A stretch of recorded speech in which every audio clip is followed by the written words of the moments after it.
Friends, हम लोग आज नई शिक्षा नीति पर चर्चा करने वाले हैं। आप सभी लोगों को पता होगा कि 1986 में राजीव गांधी की सरकार के समय नई शिक्षा नीति आई थी और इस शिक्षा नीति की सबसे बड़ी विशेषता थी कि ग्रामीण क्षेत्र के जो बच्चे थे उनको कॉन्वेंट की तर्ज पर शिक्षा देने की व्यवस्था थी, शिक्षा देने का प्रावधान था। और इसके लिए जो नवोदय विद्यालय थे, हर जिले में एक नवोदय विद्यालय गठित करने की व्यवस्था की गई थी। लेकिन अब ज़रूरत इससे आगे जाने की है और इसी के मद्देनज़र ये नई शिक्षा नीति लाई गई है। मैं नई शिक्षा नीति के बारे में बताऊं, इसके पहले मैं थोड़ा सा बैकग्राउंड आपको बता दूं कि नई शिक्षा नीति में एजुकेशनल इंस्टीट्यूट के स्ट्रक्चर में बदलाव नहीं किया गया, यानी शैक्षणिक संस्थानों के ढांचे में बदलाव नहीं किया। ऐसा नहीं कि नवोदय विद्यालय अब खत्म हो जाएंगे, पढ़ाई का ढांचा बदला गया है और इसमें ऑब्जेक्टिव नए जोड़ दिए गए हैं। जैसे 6 दर्जे से ही वोकेशनल कोर्स कराने की व्यवस्था है। प्री प्राइमरी स्टेज यानी जो 5 साल प्राइमरी में बिताना होता है और उस 5 साल में से अब 3 साल खेल कूद और जैसे नर्सरी स्तर पे होता है, कुछ बच्चों के मनपसंद जो चीज़ें होती हैं खेल कूद उसमें खास करके होता है, उसके लिए उनको अवसर मिलेगा ताकि उनका नैसर्गिक विकास हो सके। यानी उनकी जो उनका जो उम्र है उसके अनुसार जिस खेल कूद या जिस फ्रीडम की रिक्वायरमेंट है उनको वो प्रदान की जाएगी। खेल कूद के साथ साथ उनको पढ़ाया भी जाएगा, यानी मेंटली उनको ग्रूम किया जाएगा कि वो भविष्य की शिक्षा के लिए तैयार हो सकें। तो 3 साल वो निकल गया, फिर उसके बाद से कक्षा 1 कक्षा 2 और इस प्रकार से 5 साल वो निकल गया और फिर 3 साल और जोड़ेंगे तो 5 दर्जा वो पास करेंगे। उसके बाद 3 साल और जोड़ेंगे तो 8 दर्जा पास करेंगे। फिर उसके बाद से 4 साल उसमें जोड़ेंगे तो जा कर के वो 12 दर्जा निकलेंगे। यानी कि 5+3+3+4 व्यवस्था की गई है, जो पहले 5+5+2 थी। दूसरे शब्दों में संक्षेप में हम उसको 10+2 कहते थे। वो जो 10+2 की व्यवस्था थी उसको बदला गया है। इसके साथ साथ इस बात का भी विकास वो रखा गया है, ध्यान रखा गया है कि बच्चों की समझ विकसित हो। केवल वो रोट लर्निंग रटंत विद्या के माध्यम से केवल इंफॉर्मेशन न ग्रहण करें, केवल तथ्यों का संग्रह न करें, बल्कि उनका एप्लीकेशन अनुप्रयोग कैसे होगा उस पर भी फोकस करें। आप सभी लोगों को पता है शिक्षा ग्रहण करने के 4 चरण होते हैं। एक है इंफॉर्मेशन गैदरिंग, दूसरा होता है नॉलेज यानी स्मृति में जैसे ही उस इंफॉर्मेशन को बैठाया जाता है वो नॉलेज होता है, टू नो इज नॉलेज। उसके बाद से उस नॉलेज का प्रयोग कैसे किया जाए तो उसके लिए समझ विकसित करना और व्यवहार में फिर उसका एक्चुअल प्रयोग करना। तो इससे इंफॉर्मेशन, नॉलेज, विजडम और change in behaviour, change in approach, ये सब जो चीज़ें होती हैं ये शिक्षा का उद्देश्य होता है। लेकिन इसी के साथ साथ चूंकि आदमी पढ़ता है कुछ कमाने के लिए, पेट भी है आदमी के पास, खाने पीने के लिए उसको एक रोजगार भी चाहिए, तो बाद में जब वो पढ़ लिख करके निकलता है तो उसको पता चलता है इसका तो केवल एक ही 2 स्कोप है। अब जैसे आपने बीए में किया तो या तो आईएएस में जाइए या तो पीसीएस में, नहीं तो छोटे स्तर पर कांस्टेबल, सब इंस्पेक्टर आदि बनिए। और वहाँ भी 10 तरह का झमेला है, कहीं गणित है तो कहीं अंग्रेजी है, तो आप बदल बदल करके पढ़ते रहिए। तो इसलिए ये व्यवस्था की गई कि भाई वोकेशनल एजुकेशन यानी कक्षा 6 से ही बच्चे को पेशे की शिक्षा दी जाएगी, जिससे कि वो हाई स्कूल करते करते या इंटरमीडिएट करते करते अगर उसको लगता है कि भाई उसको जॉब चाहिए परिवार की ज़रूरत के हिसाब से, तो उसको अपने स्किल के हिसाब से, कौशल के हिसाब से नौकरी मिलेगी या वो खुद अपना रोजगार कर सकेगा। सरकार इसमें प्रोत्साहन देगी। तो मैं फिर से बताना चाहता हूं, शैक्षणिक संस्थानों के ढांचे में बदलाव नहीं किया गया है, शिक्षा के ढांचे में बदलाव किया गया है। और इसमें न केवल ज्ञानार्जन और बुद्धि कौशल के विकास पर बल दिया गया है, बल्कि वोकेशनल यानी कि ऑक्यूपेशन यानी पेशा, ऑक्यूपेशन यानी आप कह सकते हैं प्रोफेशन, ऑक्यूपेशन, और आगे की जो ऑब्जेक्टिव है वो ओवरऑल पर्सनैलिटी का डेवलपमेंट है, जिसमें कि आप वैज्ञानिक बने। कोई जरूरी नहीं कि आप आईएएस बनकर के ही प्रतिष्ठा अर्जित करें। भारत में आप देख रहे हैं कि वैज्ञानिकों का अभाव कितना है। हमारी इकॉनमी का साइज रूस से बड़ा है, लेकिन हम आज एक भी ऐसे हथियार खुद से पैदा नहीं करते जिससे हम चीन और पाकिस्तान को डरा सकें। है हिम्मत चीन में और पाकिस्तान में कि वो लड़ सकें रूस से? नहीं है हिम्मत। तो इस प्रकार से भारत के पास काश ऐसे हथियार होते, S-400 जैसे, ट्रायम्फ जैसे, तो फिर वो चीज़ भारत में होती और फिर चीन और पाकिस्तान हिमाकत नहीं करते कुछ उल्टा पल्टा बोलने की। तो इस प्रकार से इसका जो उद्देश्य है वो है पेशा, ऑक्यूपेशन और ओवरऑल पर्सनैलिटी का डेवलपमेंट, इसी को ध्यान में रखते हुए हम लोग आगे पढ़ेंगे। अब देखिए इसमें क्या क्या किया गया है। राजीव गांधी के समय में शिक्षा मंत्रालय का नाम बदल करके एचआरडी मिनिस्ट्री कर दिया गया था, क्योंकि ह्यूमन रिसोर्स डेवलपमेंट, मानव संसाधन विकास नाम रखने के पीछे मंशा ये थी कि चूंकि सांस्कृतिक जो मामले हैं और जो स्पोर्ट्स है उसको भी इसके अंडर में रखा जाना था, तो इसलिए ये नाम शिक्षा से बदल के ये कर दिया गया था। लेकिन आम आदमी एचआरडी को नहीं समझ पाता, ह्यूमन डेवलपमेंट को नहीं समझ पाता, इसलिए या ह्यूमन रिसोर्स को नहीं समझ पाता, शिक्षा उसकी समझ में आता है। तो आम लोगों से सरकार जुड़ नहीं पाती थी और सरकार की बहुत सारी योजनाएं समझ में नहीं आती थी लोगों के। जैसे नवोदय विद्यालय की अवधारणा गांव में बहुत कम लोगों के पास इसकी समझ है, जो थोड़े पढ़े लिखे लोग हैं उन्हीं के पास इसकी समझ है। तो इसलिए लोग अपने बच्चों को वहाँ लेकर के पढ़ाने जाते नहीं, ले दे करके वो इसी भंवर में घूमते रहते हैं कि प्राइवेट कॉन्वेंट में उनको शिक्षा दी जाए। चूँकि गांव में जो सरकारी स्कूल है वहाँ गुरुजी किस तरह से पढ़ाते हैं, किस स्थिति में पढ़ाते हैं, क्या उनका स्तर है, ये सबको पता है। तो इसलिए शिक्षा नाम रख दिया गया ताकि लोगों से सीधे कम्युनिकेट किया जा सके और सरकार भी फोकस कर सके शिक्षा पर। जैसे सरकार ने कहा कि भाई हम 4.43% की जगह अब 6% हम शिक्षा पर खर्च करेंगे, तो जीडीपी का 6% एक ठीक ठाक अमाउंट होता है। वो यूँ तो ये है कि भारत की जीडीपी कम है, लेकिन फिर भी 6% अच्छा अमाउंट होता है। हालांकि इसको 8% तक होना चाहिए था, लेकिन अब ये 6% है तो भी ठीक है। तो सरकार भी फोकस कर सकेगी। तो इन दो ऑब्जेक्टिव को ध्यान में रखते हुए इसका एचआरडी का नाम बदल करके शिक्षा मंत्रालय कर दिया गया है। इसमें मल्टीपल एंट्री और एग्जिट की व्यवस्था है। जैसे मान लीजिए आप इंजीनियरिंग कर रहे हैं, आपने तीसरे साल की पढ़ाई कर ली, आप अगर पहले साल के बाद छोड़ते हैं तो आपको डिप्लोमा मिलेगा, तीसरा साल कंप्लीट करते ही आपको डिग्री मिल जाएगी और चौथा साल कंप्लीट करते ही आपको कंप्लीट डिग्री मिल जाएगी इंजीनियरिंग की। तो इस तरह की व्यवस्था की गई है। यानी बीच में आप छोड़ के गए तो सरकार समय सीमा तय करेगी। अगर एक साल बाद आपका मन किया दोबारा आने का, तो जितना क्रेडिट आपने अर्न किया है पहले वो आपके खाते में जमा रहेगा और उसके आगे जो आपने छोड़ा है पढ़ाई केवल वही आपको करनी पड़ेगी और पहले वाला क्रेडिट उसमें जुड़ जाएगा। तो मल्टीपल एंट्री और एग्जिट की व्यवस्था इसी को कहते हैं। यानी आप जितनी बार चाहें जा सकते हैं, जितनी बार चाहें आ सकते हैं। हालांकि उसके लिए एक समय सीमा तय होगी। ऐसा नहीं है कि आपने छोड़ दिया और 10 साल बाद आप आए और कहे कि हम पूरा करना है हमको। इसके लिए साल 2 साल का वो समय रखेंगे, क्योंकि घर के लोगों के ऐसे हालात होते हैं घर के, जैसे कि लोग दबाव में कई बार पढ़ाई पूरी नहीं कर पाते और ड्रॉप आउट होते हैं। उससे बचने के लिए व्यवस्था की गई है। और आगे देखिए, अब एमफिल का कोई कॉन्सेप्ट समझ में नहीं आता, क्योंकि एमए में भी कई बार डेजर्टेशन कई यूनिवर्सिटीज़ लिखवाती हैं और एमफिल में भी डेजर्टेशन लिखना है, पीएचडी में भी लिखना है थेसिस। तो इस प्रकार से व्यक्ति जो है वो दबाव महसूस करता है, क्योंकि सरकार के तरफ से जनरली एमफिल के लिए कोई स्कॉलरशिप योजना ऐसे सपोर्ट नहीं दिया जाता, पीएचडी के लिए तो मिलता है। तो इस प्रकार से बहुत सारे लोग इसको नहीं कर पाते हैं और वो उनके अंदर काबिलियत होते हुए भी, इनोवेटिवनेस होते हुए भी आगे की पढ़ाई जारी नहीं कर पाते। तो इसलिए ये हुआ भाई अगर 4 साल आपने ग्रेजुएशन कर लिया तो फिर आगे अभी 3 साल करते हैं तो फिर आगे 1 साल के एमफिल की क्या ज़रूरत है, फिर सीधे वो पीएचडी में एडमिशन ले सकते हैं। और आगे देखिए छात्र रुचि के हिसाब से विषय चुनेंगे। अब एक ऐसी स्ट्रीम बनाई जा रही है, अमेरिकी प्रणाली है ये, अमेरिका में, ऑस्ट्रेलिया में, इन सब जगहों पर यह व्यवस्था है कि वहाँ एक पूल बनाया जाता है विषयों का। जैसे मान लीजिए आपने मैथमेटिक्स के साथ आपका इंटरेस्ट है सोशियोलॉजी पढ़ने का या सोशल इश्यूज़ पढ़ने का, तो आपको वो लेने की चॉइस मिलेगी। उसके लिए सरकार एक पूल बनाएगी कि ऐसा ना हो कि आप अपने हिसाब से कुछ भी करते रहें और चीज़ें इंडेफिनिट रहें और वो गड्डम गड्ड हो जाएं या बेतरतीब हो जाएं।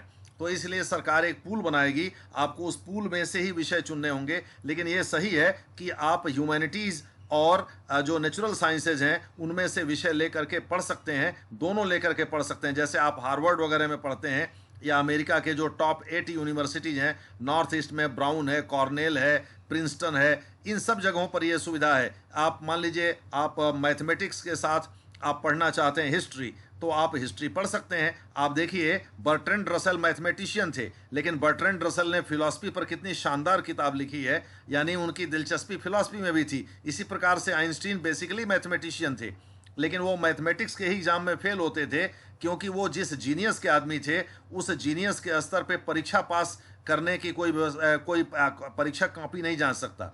लेकिन आगे चल कर के वो बहुत बड़े फिलोसफर बने।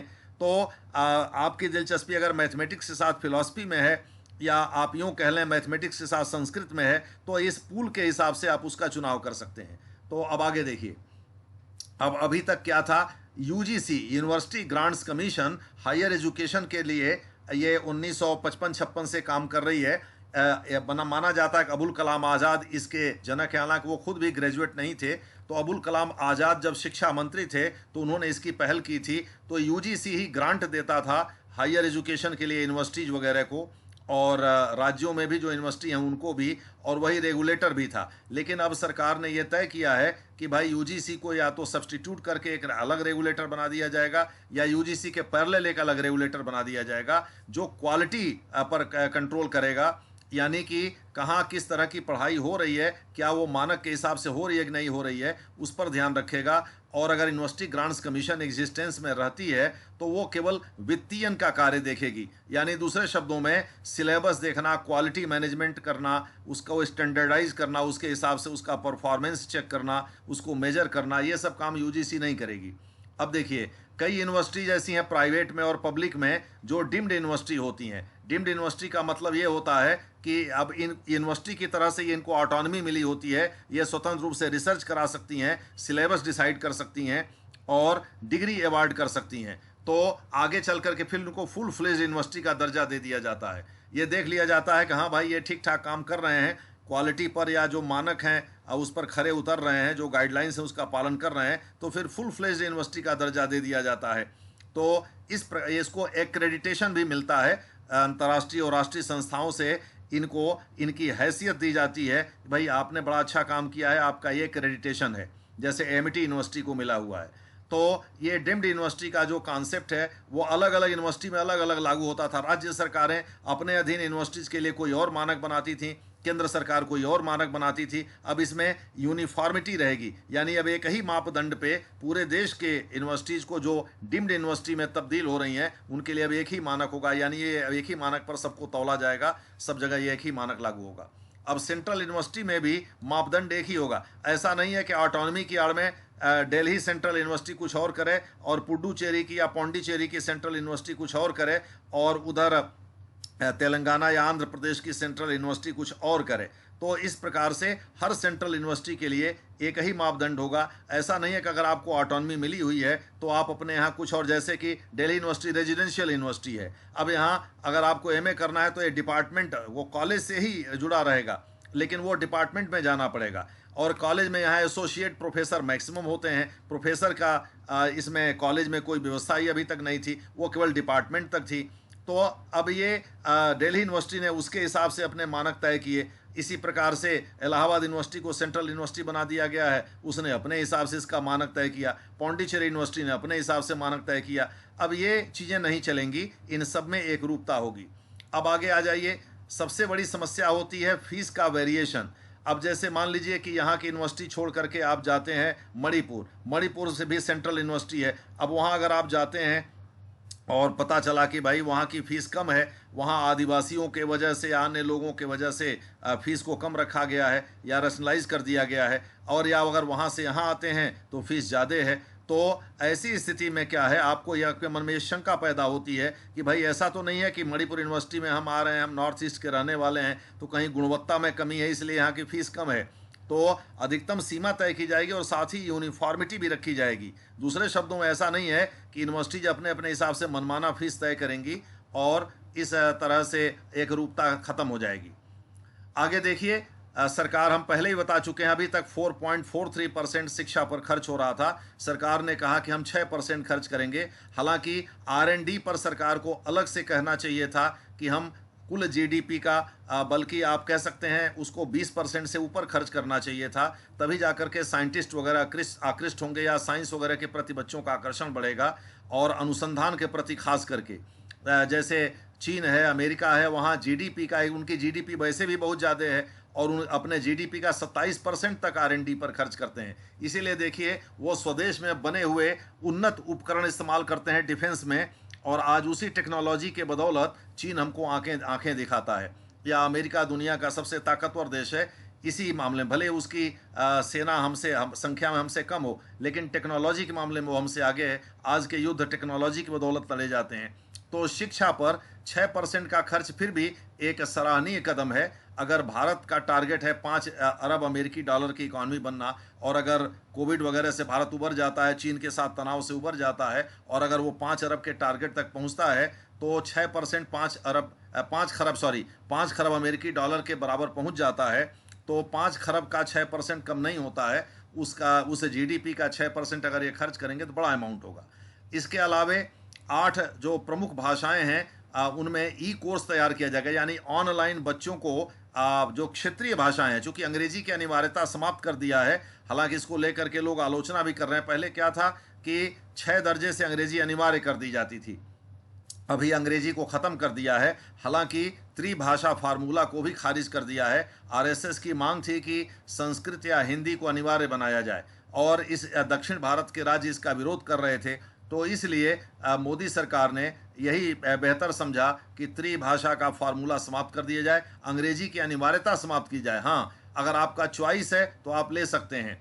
अब कुछ लोग कह रहे हैं भाई अंग्रेजी नहीं पढ़ेंगे तो कैसे आगे बढ़ेंगे। अरे भाई, चीन में कहाँ अंग्रेजी पढ़ते हैं? चीन का राष्ट्रपति आता है तो यहाँ अंग्रेजी बोलता है क्या? देखिए, एक ट्रांसलेटर रहता है।